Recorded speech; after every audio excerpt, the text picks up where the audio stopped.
Welcome, fellow urban dream chasers from across the globe, to our dream center. I'm Zoobee. And I'm Monts-the-Wants. And we're the urban dream chasers. So what do we have for them today? You like that? Today? You know what? We rock rough and stuff with an afro puff. Yo! Do you know what? Today we're talking about Lady of Rage. And the big question is, if it wasn't for Death Row, where would Lady of Rage be? let's get into it. The Urban Dream Chasers. Bro, Lady of Rage. Come I'm on. very, very passionate about Lady of Rage. Go on, give him a little intro thing, man. Like, well, okay, first of all, like, she's from Virginia, and, you know, she went here, there, and everywhere, then ended up kind of in New York working with LA Posse and them thing there. And LA Posse gave one of the tracks to Dre. That's right. You know what I mean? Dre heard it and said, boy! Yep. I don't think he said that. But he said, yo, come down. Yep. I wanna mess with you. Like, I like you. Believe him. She didn't even believe it was Dre. Yeah, she's like, how do you know, like it's you? Yeah. And he goes, well, there's only one way to find out. Sends her a ticket. Anyway, Anyway, then she comes, and then like the rest is really kind of history. Yeah. You know, but so you know, she for me, like, she is one of the most sickest like ever. Bro, I'm talking about, for me, she's on like some Missy vibes. of course. I mean, do you know what the thing is that as we say this sentence, Missy, she was another woman that didn't necessarily fit in this sort of stereotype narrative of, you know, Foxy Brown, Little Kim. 100%. You know, but again, she was absolutely spitting venom. I mean, when her stuff, I mean, I could actually remember I had an album called Above the Rim, and, you know, Afro Puff, that tune, her classic was on there. Gosh, And I just remember listening to that tune and thinking, rhythm. especially when her famous words, Yeah. I'll be kicking MCs like, Oh, where are you getting? Come Yeah, I thought to myself, on! who is this person? In it. So, Mad. you know, straight away from out of the starting blocks, I was hooked. Yeah, definitely. Like the talent, like when she chats the mic, yeah, when she grabs that mic and she does her thing, like, she's in. Yeah. She's so in, and her voice, her tone, and like the way she delivers her words, her flows. Yeah. It's, I'm telling you, Yeah. Lady of Rage. Her sense of rhythm was, I mean, beyond its time. Wicked, bro. It was beyond Like, its time. she's one of the few MCs that gives me goosebumps. Cool. So anyway, let's talk about actually this whole thing with Death Row, Lady of Rage. Gosh, well, the thing was, like, you know, all of a sudden Death Row got formed, and, you know, she sees herself with, like, you know, Dr. Dre and the Snoops and the Packs and you know, the Shugs and all that kind of stuff. So, like Monts just said, Afro Puffs, when that came out, boom! It's like, who's Lady of Rage? What's going on? What's happening? Yeah, exactly. From Afro Puffs, Dre released Chronic. That's right. She was on that. You know what I mean? So then I think around that time they were kind of thinking, well, Afro Puffs has blown up and this and that, like, you know, let's, like, it's about her. Like, she's going to be the next artist to blow and to come through. But Snoop Dogg Snoop came in, man. Snoop came in. And the thing is, I think that because of the sort of like the way in which the whole Death Row thing was happening, they had a big cash injection from Interscope. Right. And, you know, Suge Knight was there at the helm.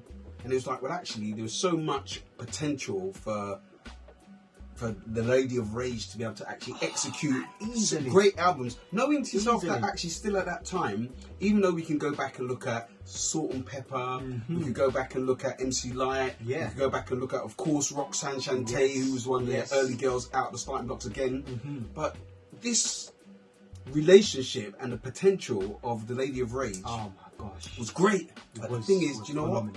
She was in between two absolute stompers, Yeah. Snoop Dogg and Tupac. Yeah.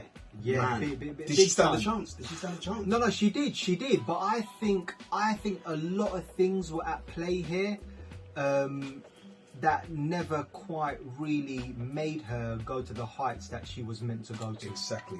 You know, like, so Snoop, he came in, his album got out there, absolutely annihilated. I mean, she featured on his album as well, but still, she's like, well, like, you know, she wasn't the front and centre. That's the thing. No, so, she wasn't. But she could easily have been that. No, but she was told that that's what she was going to be. So I think to myself that when you are told by your head honcho, Suge Knight, that look, you're next. Right. So you get at the front of the queue right. now, yeah. And then all of a sudden, then she's not next. She's pushed back. Right. Yeah, she's not next. Then Tupac comes along. Right. She's pushed back again. So what happens is there's something in the industry where we could call it shelf life, and it was almost like if the hype and the excitement when you got to come out, if you sort of miss that, it could quite end up that you end up falling back a bit. Because Pac and that's did what his thing, and then it was like, oh yeah, now it's my turn. But when it was her turn, there was no turn. You know, Death Row was crumbling, Dre left, Snoop left, you know what I mean? Pac sadly got assassinated. That's right. All of these things happened, and then it was like, oh yeah, we're going to push you now, yeah? No, You're good, yeah? Come well, through. We're going to push you now. But But check this out. No, but bro, when they were going to push her, Yeah. there was no system in place. No, but also as well, Dre had interests, but he didn't want to step on the toes of Death Row. That was later. Yeah, no, that's what I'm saying. That was later. That was like in about 2000, because when he was going to do 2000, No, that's Chronic right. 2001. Yeah, but she was still trying to be released from the deal, which she didn't until You know, 2003. So like coming from the 90s and then into like the millennium, it's sad that she was still being held back. Yeah. You know, being held back. Yeah. But like, boy, I mean, what, like, conclusion? What else have we got? Boy, you know what? For me, she would have been on some Missy levels, man, in terms of her exposure, her, you know, just her presence in the scene. Yeah. Just would have been like Missy, but probably tenfold, and that's no disrespect to Missy. Yeah. I love you. Also, I think, looking at what I was saying to you earlier about the whole thing with looking back at who had come before her and how she'd sort of like taken that and then upped it. She took the baton. I could see that. I could see that she would have definitely been leading in female rap to this day, without a doubt, and bringing through other people. 100%. But there's hope. She definitely, there is hope. You know what? Like, because actually, like, guys probably know, you don't know, Snoop owns Death Row Records, and he actually owns everything to do with Death Row. Catalogue. Exactly. Everything. Exactly. And, you know, like, their relationship, Lady of Rage relationship with Snoop is still like this. Exactly. So the thing is that, guys, watch this space. Yeah, you never know. And on that note, Eargasms might be coming out. That was produced all by Dre, I believe. So yeah, exactly. Gosh. So do you know what we want to do?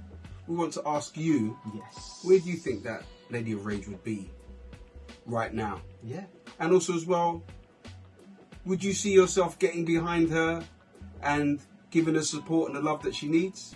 Let us know. Definitely. And also in the time of the 90s, like, what do you think it might have been that they was sleeping on Lady of Rage? Really? You know what I'm saying? Like, what do you think it might have been? So let us know. Put it in the comments. Also, please like, subscribe. Yes. Go and check out all of our stuff, man. It's in the comments it's all below. There, it's all there. Feel the love, the Urban Dream Chasers love. So listen, what do you do when you got your Afro puff? Make your bad self. I mean, the NC's like, oh, you kidding? Alright, listen, we are out of here. Until next time. Wicked. The Urban Dream